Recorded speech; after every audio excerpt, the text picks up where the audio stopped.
financial vehicle. What do you call them? Financial vehicle. So once that thing gives you money, whether it's akara you're frying, whether it's clothes, momo you're selling, whether it's plates you're washing, whether you're working for the company. So that relationship that thing has with you is just called transactional relationship. What do you call it? Transactional relationship. So in a transactional relationship, the best you can have is called survivor. You can survive. You can actually earn a living. It's not that it's bad. You can earn a living. It's not bad. It's not bad to survive. But we say no. Beyond survival, you can live a life of fulfillment. You can live positive or purpose-driven life of impacting the world. You can live more impactful life, just more than surviving. So you can do that by building people. You can do that by building a team. You can do that by building an organization. You can actually do that by building a community. Find a value to create. Find something to create. Find something to live for. Live for something. If you don't stand for anything, you will fall for anything. So you can build a business family. So to build this kind of relationship is transformational relationship. What do you call it? Transformational relationship. Transformational relationship. So in a transformational relationship, Oga, what you need is a skill to transform, but that skill is called leadership skill. What do you call it? Leadership skill. With this kind of relationship, you can earn a fortune. Of course, you can earn residual income. So we are looking forward to build an asset, build a value, so that we can money can keep coming to us even when we are not actually there to make it work. So we build systems. So look at it. The most important factor in all these things is you. Tell your neighbor you. Tell your neighbor me. Touch yourself. Say me. I'm the most important factor. So you are the most important factor. And if you are surviving, everything, your life is at risk. If you are sick, everything is sick. If somebody dies as a permanent secretary before they bury him, he's been replaced already. That means all his work starts and ends with him. So if you are surviving, it's very, very bad to survive. In an economy like Nigeria, it's the worst thing to do, because if anything happens to you, your name not sorry. So you need to find time for a very long time. So, and then today's topic is going to be the essence of wealth. So the real essence of wealth, the essence of all this money, the essence of wealth, all this money that we are looking for, the essence of wealth. So, and on the topic of the essence of wealth, we'll be looking at something for like 2-3 days now. I call it the rebate intelligence for wealth creation. So we're looking at the rebate intelligence for wealth creation. So there should be, that one should have been the bigger topic up there. The rebate intelligence for wealth creation. The rebate intelligence for wealth creation. So under the rebate intelligence for wealth creation, so I'm going to look at 4 quadrants of wealth. At quadrant. So, and I would like us to okay. So this thing will take us like 2-3 days to be able to understand how to rebate ourselves. It's going to give us, we're going to give us some time to how to discover how to rebate ourselves to be the person that will be qualified. The person that will qualify to do that. So if you are still with me, shall I? Okay. So let's take some notes before we go to where we are going to this morning.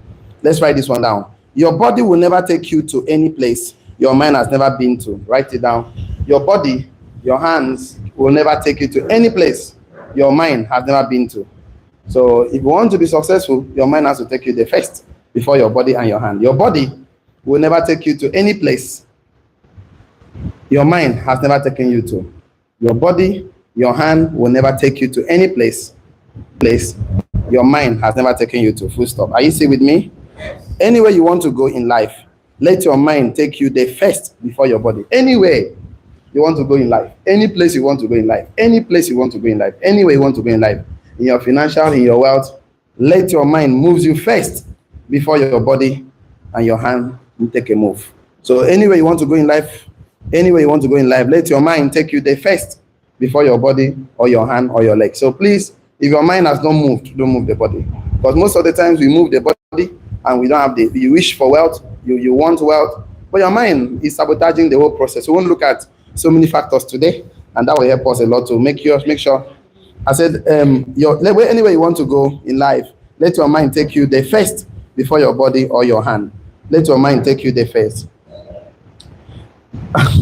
Write this one down. The ability to tap into the secret is what the rebate is all about. The ability to tap into the secret of your mind moving first before your body is what is called the rebate. It's what the rebate is all about. So to rebate to give birth to anything, I want to change the dynamics for everyone here, because we see that most of you work so hard for money, but your mind never worked hard for money. So we want to rebate you. So your mind has to take you there first. And let's try something different, right? Trying something that we're going to give a different result. We are entrepreneurs, so we have to do testing and tweaking. I said, how we're going to rebate the intelligence. We're going to burn at the end of the course, this 3 days course or 2 days course, depending on how fast we can go. Of course, it cannot be done in one day. You shouldn't expect it to be done in one day. So what we're going to give birth to is an intelligent being who always moves the mind first before what? Before the body. And do not just to move in everything you do in your relationship, in your financial life, in every part of your life. You see how you're going to move. Your mind has to go first. And then we're going to talk about the imagination. The imagination means the image nation. So the image nation of your life. You have to first create in your image nation before you create in the physical nation, right? So you're going to see how you're going to use all those ones, and it's going to make a lot of sense to us. So I will use one analogy, which is the quadrant of wealth. Let's start from the 4 quadrant of wealth. I'm going to use a pot of soup to actually explain this. So the 4 quadrant of wealth bracket, a pot of soup. So pot of soup will want to help us. So it's going to make it a lot of sense. So we're going to look at the 4 quadrants of wealth. We're going to look at the pot of soup as it's going to help us achieve this. In cooking soup, like egusi soup, for example, the main ingredient that makes egusi soup is egusi dena, right? Yes or yes? But we and you agree that that egusi is not the most expensive ingredient in that soup. Sometimes you have meat, you have oboroko, you have other things that is more expensive than the egusi, right? In cooking afang soup, you agree with the main thing why they call that afang soup is not really the afang himself, but afang most times is not the most expensive ingredient in that soup. Yes or yes? Yes. And so off and so on in other soup. So that's to say that in the creating of wealth, that thing you call money, wealth, or material things is not the most important thing. So there are 4 of them that are more important. So we're going to look at the 4 most important things in creating wealth, right? Interesting right now, right? If you're still with me, shall I? Yeah. So the first thing we want to look at in the 4 quadrants is that I'm going to kind of draw it, and I will have to clean some things here so you can see the most important thing in creating wealth. And I will give you the essence of wealth. So when you understand this, it will help you to know that you're on the right course. Because the only thing that can change your mind before your pocket is knowledge. The knowledge. So the quadrant is like this. We've been drawing it. Most of us have been seeing it, but we have a missing puzzle here. So we're going to move 1, 2, and 3 and 4. So is it 3 now? 1, 2, 3. Okay, I missed one. It's supposed to be like 3, 1, 2, 3, and 4. So it might not be evenly driven, but it's supposed to be 4 of them. 1, 2, 3, 4. Perfect. So we have here, you have to we have got becoming and doing, becoming, do, have, and one that was missing that we missed is godlify.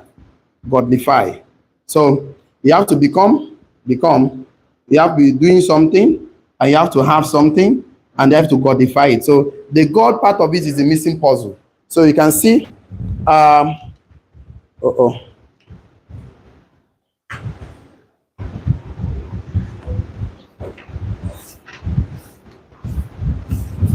so we're going back and front today. Okay.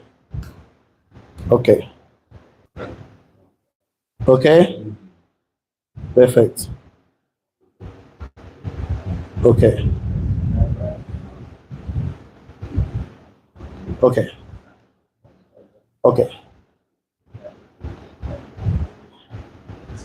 Perfect. So that is the quadrant I'm drawing. There's something else here. When I get to, I'm going to write it for you. So let's look at the 4 of them. And let's write the first one here. This is do. That is to become, do something, have, and godify. That is God part of it. The God part of it. We won't discuss the God part of it, that God solves problems. We go to God with problems. So either the one you have in your shrine, or you have in your boni, anyway you say God, they go to God with problems. So we're going to see how we can fix that today. But I'm going to give some ingredients in the pot of soup of wealth. So the pot of soup of wealth. So I'm going to write 4 of them. So number 1 here will be the essence of wealth. The essence of wealth, we're going to look at the spirituality part of wealth, the spirituality part of wealth. We're going to look at the heart, we're going to look at the head, and we're going to look at the hands. So this is what we're going to look at today. Okay? So number 2, we'll be looking at forms of wealth. The forms of wealth. Forms of wealth. Okay? So in the forms of wealth, we'll be looking at the health, the relationship, the social. We're going to look at the health, the relationships, the social, etc. So we're going to look at that. And under there, we have the channels and mood. Okay? We have the channels and models. The channels and models of wealth. So number 3. So we're going to look at the forms of wealth, strategy of wealth. Number 3, we're going to look at the strategies of wealth. Okay? Under here, we have ideas, inventions, etc. So we're going to have your ideas, inventions, etc. So, and then we'll look at the innovations and iterations. So we'll look at the inventions. So brackets, we're going to look at inventions, innovations, and iterations. So number 4, we'll be looking at seasons of wealth. The season of wealth. Season of wealth. We'll look at timing, first move advantage. We'll look at timing here. If I still timing here and first movers inventions, first movers advantage. Which one are you missing now? The essence of wealth, forms of wealth, which one? Social, etc. Social. So we look at the channels and models of wealth. So we're going to look at that. That's the forms of wealth. It takes different forms through channels and models. We're going to be discussing all this. The strategies of wealth, the ideas, inventions, the innovations, the iterations. Yes. Iterations. So century, the agricultural age, the industrial age, the technology, there's a book called first mover advantage. Just like the Zoom we are using today. Zoom was created, but circumstances during COVID-19 make Zoom being known. So we want to look at transgenerational windows. This is transgenerational windows. Transgenerational windows. Okay? Okay, so I said the 4 quadrants, we're going to be looking at the essence of wealth, spirituality, the heart, the head, and the hands, the forms of wealth, the health, relationship, and social channels and models of wealth. We want to look at strategies of wealth, the ideas, the inventions, etc., the innovations and iterations, seasons of wealth. Timing is very important. First movers advantage. Whenever something happens, those are most first transgenerational windows. If you are still with me, shall I? These are what we'll be looking at. So considering the pot of soup, we want to put all of them together and then see where we can arrive today. Then anyway we stop, tomorrow we continue. So where did you miss it? Where? Seasons of wealth, transgenerational windows. Windows is going to be opening where you need to take advantage. So timing is important. First movers advantage is important. So strategies of wealth, ideas, inventions, innovations, and iterations. Seasons of wealth, timing, first movers advantage, transgenerational windows. Okay, let's take some notes now. The philosophy of the pot of soup says that some of the ingredients in the soup is more expensive. You lost somewhere. Okay, I said the philosophy of the pot of soup says that some of the ingredients in the soup is more expensive than the name of the soup we called like egusi, afang, okra, etc. The philosophy of wealth says that some of the ingredients in the pot of soup is more expensive than the name of the soup we called like egusi, afang, okra. So the philosophy says that some of the ingredients in the pot of soup is more expensive than the name of the soup we called like egusi, afang, okra, etc. So the philosophy of wealth says that the main thing about wealth is more expensive than the thing you see. So we want to discuss all of this things today. Let's just take some notes. We'll connect all these dots today, and that will make a whole lot of sense for us. So, the philosophy of the pot of soup says that some of the ingredients in the soup is more expensive than the name of the soup we called, like the gusi, the afang, the okra, etc. Right? The philosophy of the pot of soup. We are here now, 4 quadrant, begin to write all these things down. I draw the circle first, give these 4 names. So I want to tie up the knot so I can take some notes and call it a day. So the 4 quadrant of wealth, the pot of soup experience. So the philosophy, the idea, the philosophy of the pot of soup says that some of the ingredients in the soup is more expensive than the name of the soup we call, like egusi, afang, okra, etc. So philosophy. I think I missed one letter there. Okay, I missed it. Philosophy. Fine. So HOLSOPHY. Okay, so full stop. That is to say that the most important thing about the concept of wealth is always, okay, that is to say that the most important thing about a concept is usually not in front, but at the back. That is to say that the most important thing about the concept is always usually not in front, but at the back. So anything you want to look at the concept, like the soup, the wealth, that is to say that the most important thing about a concept is usually not in front, but at the back. That is to say that the most important thing about a concept is usually not in front, but at the back.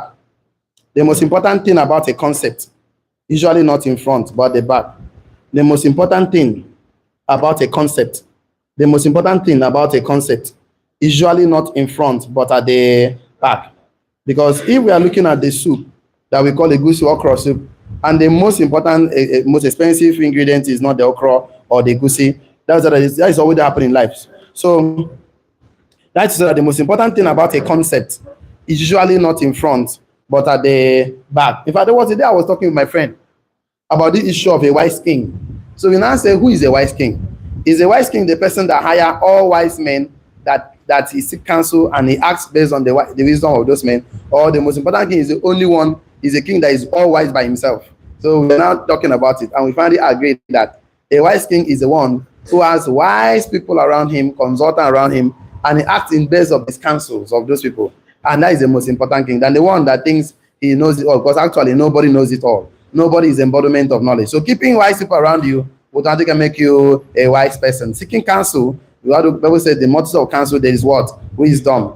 Even God, even you want to discuss how God created the heavens and the earth, and we said that God was with wisdom. He said, I, wisdom, was the one that measures the mountain, the seas, the water in the sea. I measure in my palms of my hand, in Proverbs also. So that means God also seeks counsel before he does it. Even if he said, let us create man, let us, he did not do it alone. That's that the essence is not just the main thing. So we see that that's to say that the most important thing about a concept is usually not in front, but at what? The back, full stop.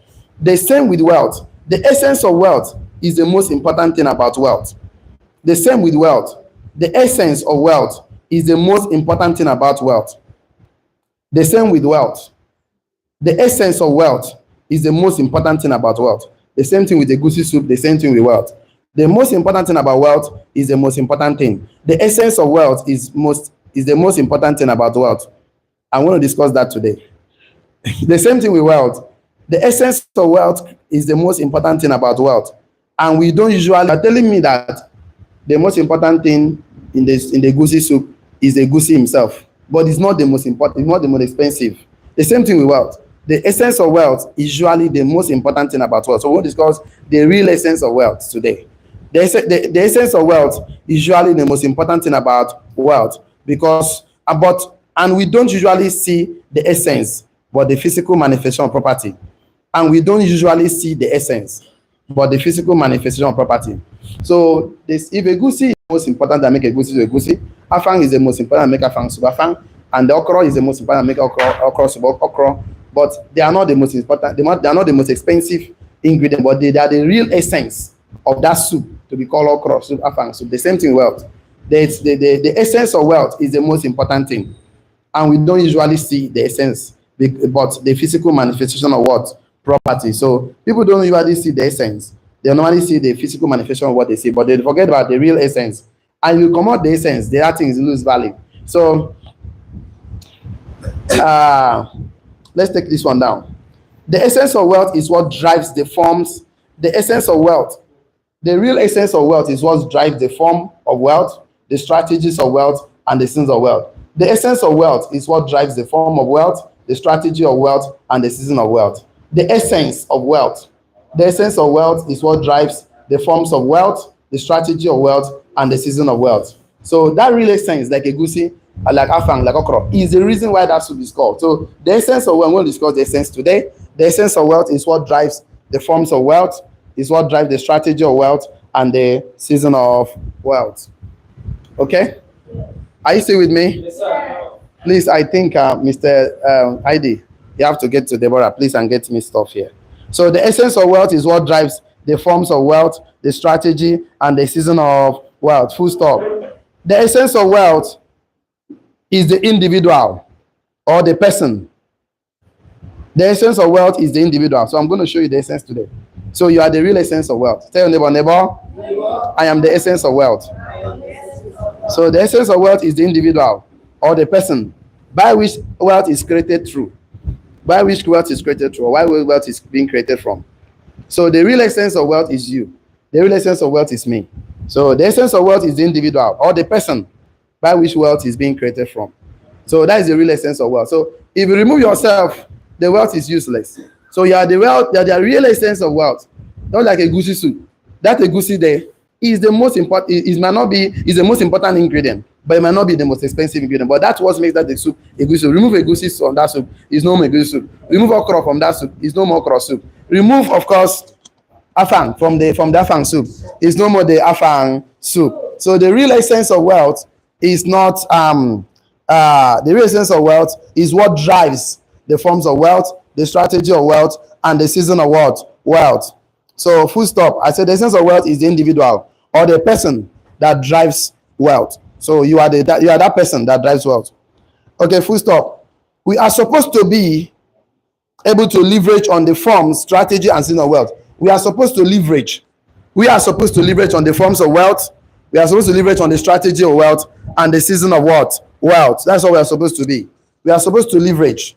That's my work. That is your job. We are supposed to leverage on forms of wealth, strategy of wealth, and season of wealth. So if you're not leveraging on the forms of wealth, strategy of wealth, so that means there's a problem with your intelligence of wealth. So we'll discuss the rebate of intelligence. We'll discuss let's go and let's talk about the real essence of wealth. So if we discuss the real essence of wealth and the essence of wealth, I'm going to show you how that man was bet.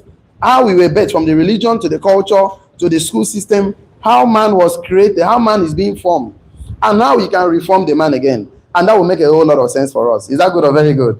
If you're excited about today's slash, okay, write this one down.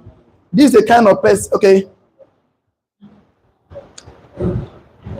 there's a kind of person you need to become. There's a kind of person you need to become. There's a kind of person you need to become. There's a kind of person you need to become to create and handle wealth. There's a kind of person you need to become to create and handle wealth. So if you don't become that person, you can't create, you can't handle wealth. If you like, let them put everything. So there's a kind of person you need to become. There's a kind of person you need to become to create and handle wealth. There are components of the person you need to become that you need to create and handle wealth. So those components is what we want to go and rearrange. So we will be able to create and handle wealth. There's a component of wealth that we need to become. I don't know how to put that statement, but you understand. There are some components of wealth that we need to have that will make us create and handle. Just like a component of soup that soup needs to have. You cannot tell me you're cooking a goosey and only a goosey will be in that pot of soup. It cannot work. So there are other components that will make that a goosey soup. Agree with me now? Yes or yes? Yeah. There are components of things that will make you become the kind of person that will create and handle wealth. If you don't have those components, you cannot create, you cannot handle wealth. So those components must be there. I want to discuss all these components, the spirituality of a man, the psychological part of the man, the culture part of the man, the way the man even see God. Because some of us don't worship the same God. We want to discuss all that things. Some people believe that their God is in shrine. Some people believe that God is in Ogboni. Some people believe that God is in a building called church. Some people believe that God is in one cave. And some people believe that their God is what makes them beggar. That God created them to become beggars. So when you see that God made them to become beggars. So in their mind, for them to survive, they must beg. So they believe that God is the God that made them giver. So for them to solve, they must give. So the psychology about God, I want to discuss that training. So if your God is a beggar, psychologically, you cannot become rich and wealthy. No matter what you wish for wealth, you want, because the purpose of God is that God is a beggar, that my God is a beggar. You know, that one time I was talking about Christ, one that said Christ was a rich dude, right? We discussed that now. So you want to see Christ, your God, as a rich person. So because that psychological part of your life is going to affect the real thing you are doing about wealth. They want to discuss about the head, the heart, the all of them will discuss it. So you can rearrange back the God part of your life, starting from your religion. I have to learn and study God beyond your religion. I'm not about a church person anyway. Yeah. I worship in a church. I have a church I worship, but we have to learn beyond what the pastor told us. We have to go deep for ourselves to discover the God we have, the God that we are. Because if you see God as small, no matter what you do, you cannot be rich and wealthy, because the psychological part about God is going to affect everything you do. It will sabotage and scatter everything you do. Some people that if something doesn't come from that church, no matter what you tell them, they will not believe you. So you tell them you are going to be a millionaire because it's not from a church, they don't believe you. Because it's not from a shrine, they will not believe you. So they believe that for for anything good to happen to them, it must come from that shrine, but it must come from a building called church. So and there must be a man that must talk to them for them to believe. So when you are a mentor that kind of individual, because you are not his pastor, he doesn't believe you. So psychologically, he wants. I'm going to discuss all these things now. It's very practical. And when I get to that rebate of man, you will now see that I need to go back home and rearrange my life to the life I want. And it has to start from the concept of the religion we're all introduced to. And we want to rearrange it so that you can create the life you want and live the life you want. Now you are in charge. Touch yourself, I'm in charge. Now you are more than enough. Touch yourself, more than enough. That is why you can see somebody can speak and make money. Another person go and speak and they don't make 1 naira. Someone can open a shop and make money. Someone can open that shop, don't make money. Someone can drive keke and succeed. Because the purpose of that person driving keke is not that keke is driving. It's the essence. Is the person who is driving that keke that is wealthy. So anything he touch turns to gold. So you that is not having that essence, you go and touch that same thing, it doesn't turn to gold. I've seen people open filling station and they sell the filling station. I say, well, they don't succeed. It's not that business is a bad business, but the essence, the person who is driving that business is a poor man. Is everything about him is poverty. So anything he touch, poverty follows. I'm going to discuss to a point of human assets and human liability. So if a human liability, you know, and in my training, you will know that I'm a liability. So there's no need to kill yourself. And now I know I need to start. I need to rebate myself. Don't I rebate?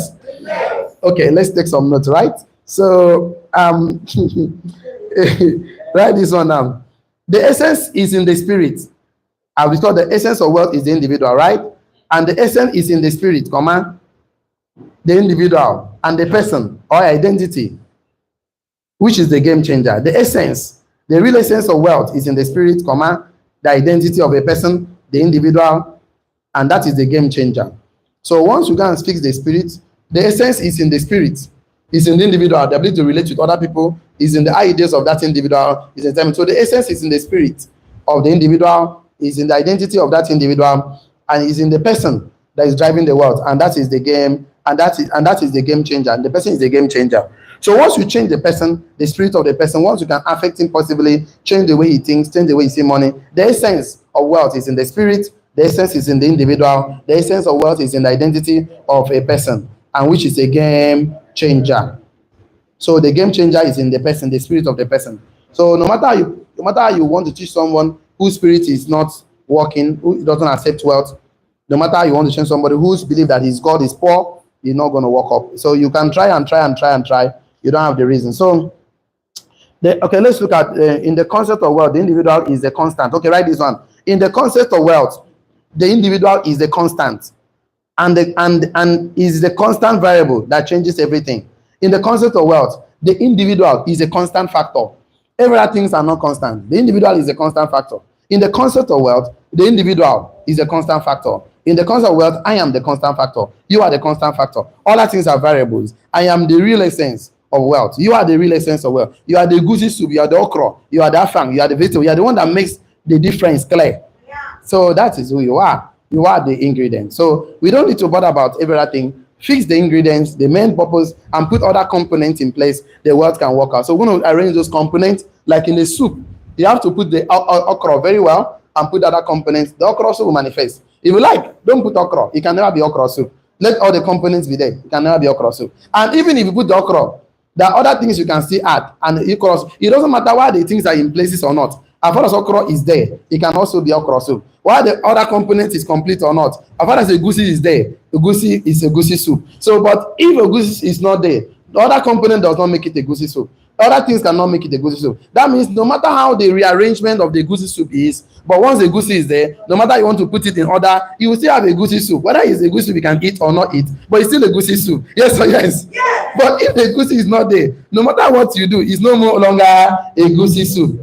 So I've already given you an idea of a pot of soup to identify, to know you are the most important thing, and you are the real essence of wealth. So when you want to talk about wealth, you are the main important factor there. So I want to give you another analogy so you can actually align and form alliance, so that from there when we are tying the knot, I will not be struggling to tie the knot. So when I'm tying the knot, you actually know I'm talking about you. I'm talking about your spirit. I'm talking about the psychological part of the world. The way you see, because some of you don't see yourself as a rich person. Because I know it's not your fault. You were born from poverty, you're struggling. So the concept of wealth, some of you feel that for you to talk to God, you must actually go to one corner and talk to God. You don't believe that God lives inside of you, that you are the godly part of you. You are really the essence. God, you are God's. So when you act like God, that's going to change. When I come to that part, I'm going to show you that any God, any forms of God in this life, whether it's the one in Ogboni, in Shrine, in the one of anyone, you go to God with problems. God, please help me. God, please help me. So when you see yourself like one, because he created you in the image and likeness, that you are the solution to the world. You are the solution provider. Anywhere you go, you start working. And if I give me yes, for sure. Sure. So that it can affect them. I'm not one. I don't want to become one. But I'll mention one scripture today. The scripture I want to mention today is in Genesis 1:28.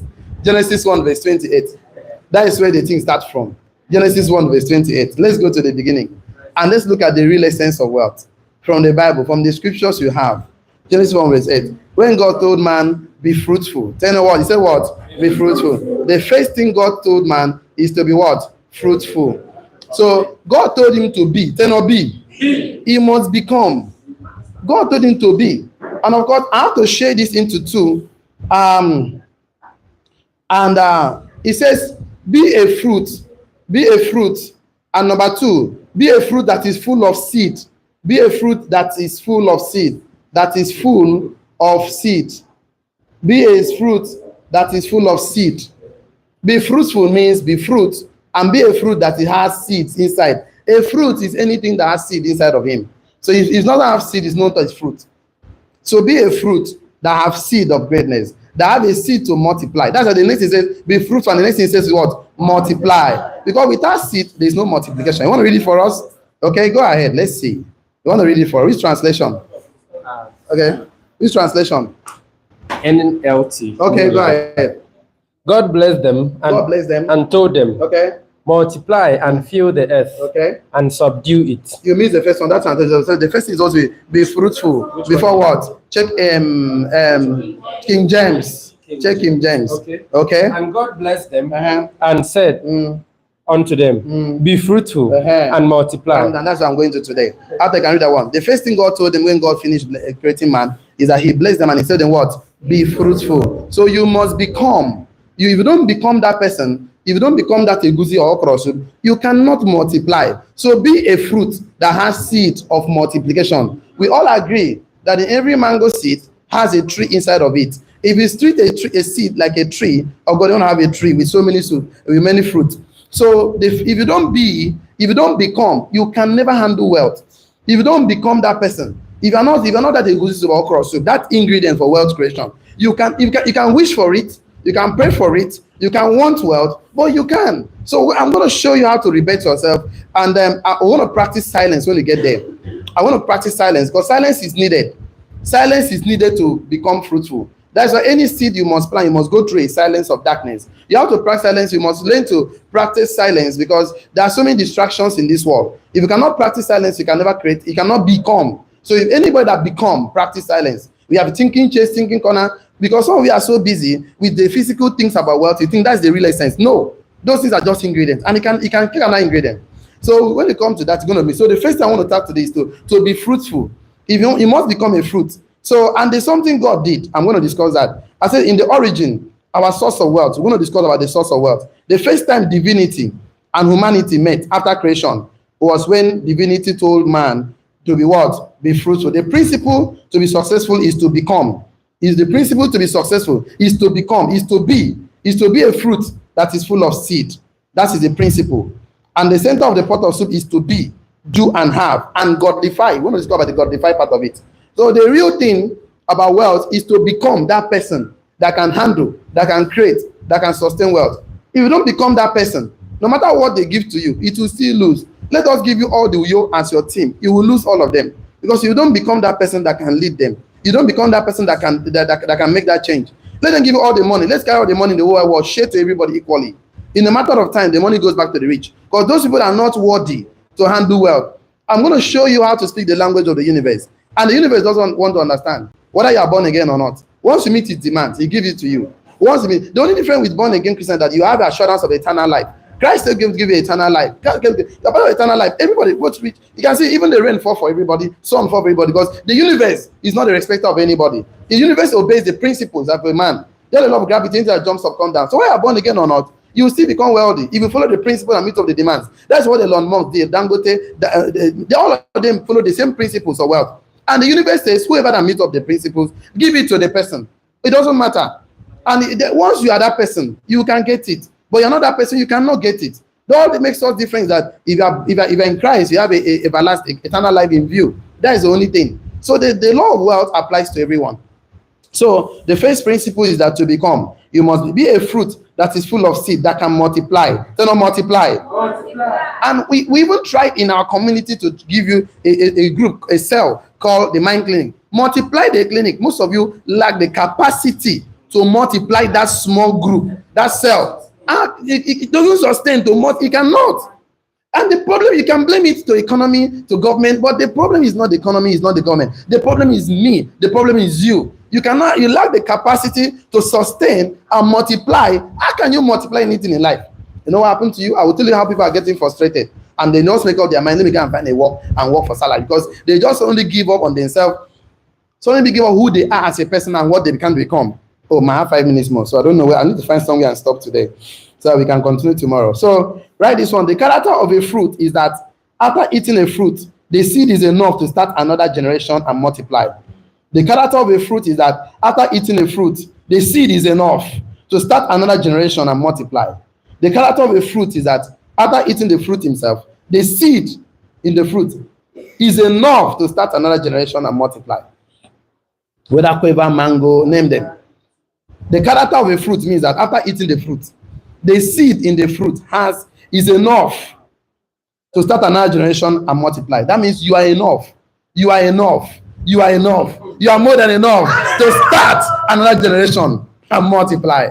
Whether everybody is failing in life, you are not permitted to fail. Whether anybody cannot succeed in life, you are not permitted not to succeed. You are meant to succeed. You are created to succeed. You are created to multiply. The character of a fruit is that after eating a fruit, the seed is enough to start another generation and multiply. As a human being, you must first and foremost become a fruit that has a seed to multiply, even in relationship, business, anything you do, etc. So as a human being, you must first and foremost become a fruit that has a seed to multiply, even in relationship, even in business, and anything you are doing. I said the character of a fruit is that after eating the fruit, the seed is enough to start another generation and multiply. So telling me you are stuck. No, you are not stuck. You are not just stuck. You have not yet planted in a good soil that can nourish you to grow. If you plant a seed in a desert, the seed will look for water it did not see. The seed will struggle and it will cannot germinate. Even when it struggles to germinate, it lack ingredients to eat and grow. So the seed will be stunted, the tree will be stunted because of the desert is planted. What if you remove that particular tree and take it to where there is manure, or put manure, they put a loamy soil that they can eat? You see the tree will start growing and will change. That's how we read the book that says the secret of the millionaire's mind. If you don't change the fruit, change the root. Once you change the root, the fruit will change. So if the fruit is not sweet, the fruit of your financial life is not sweet, your relationship life is not sweet, the problem is not the fruit. Go to the root and change it. Go to the spirit. I'm going to come to the spirituality of man. I'm going to put on a machine. We call that machine, and by tomorrow or so, we call that machine the human capital engineering. When we go to human capital engineering, to show how human beings are being formed, from the religion to the culture to the social to school, I'm going to put the human being back to the machine. I'm going to rebate yourself. Don't rebate. When you come out a different person. That anything you touch just succeed. You can always multiply because the seed of greatness is in you already. Yes or yes? So let's try and round up this class today. And I said, as a human being, you must first and foremost become the fruit that has a seed to multiply, even in relationship, business, and eating. Whatever people enjoy or eat from you is a remaining you have. Is a remaining because you have a capacity to still multiply. Let's write this one down. Every fruit has a seed. Every fruit that has a seed has a capacity to multiply. Every fruit that has a seed has a capacity to multiply. Every fruit that have a seed have the capacity and the ability to multiply. So all you need to do is, just like me, I have a capacity to ability to develop muscles. I choose not to exercise it. That's why the muscle has not been developed, like six packs, Every fruit that has a seed, has a capacity and the ability to multiply. Touch yourself, say, I have the capacity and the ability to multiply. So stop complaining.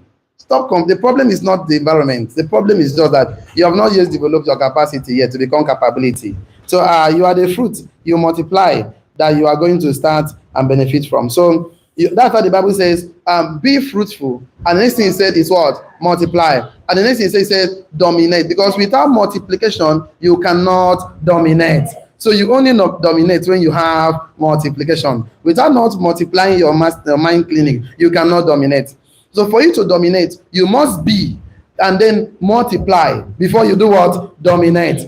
Dominating means you have the capacity and the response to replenish. After dominating, you do what? Replenish. So you see that when a man is not replenishing his life, in his family, because he has not yet become that person that can multiply, of course, that can dominate. But you are in charge. Touch yourself, say, I'm in charge. Touch yourself, say, I'm more than enough.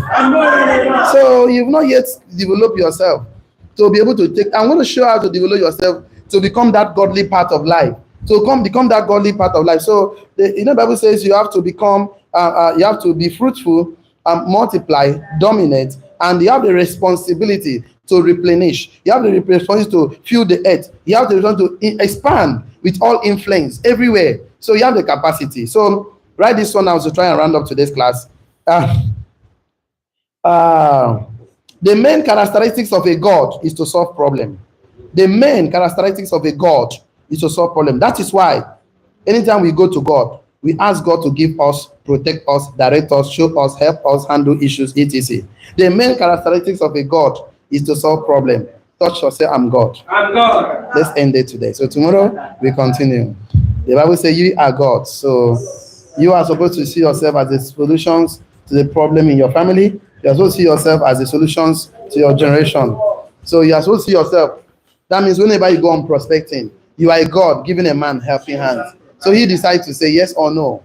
And it's not a point. The same thing God told us, life and death is in front of you. I'm coming to choose one. And then he says, come unto me, all ye that labor and heavily laden, and I'll give you rest. So if you don't go, you don't get the rest. You don't go, you don't get the rest. So you are God. So when you go out to talk to somebody, no, you are the solution to his problem. And it depends on your mind. Don't worry. We're going to arrange when you get to the human mechanism and rearrange it so you can, whenever you're walking, you walk with shoulder high up because you are the solution the world needs. You are the salt of the earth. You are the main thing that makes difference. You are the light of the world. You cannot light that light and put under the bushel. You have to rise and shine the light. And men will see your light and glorify your Father in heaven, right?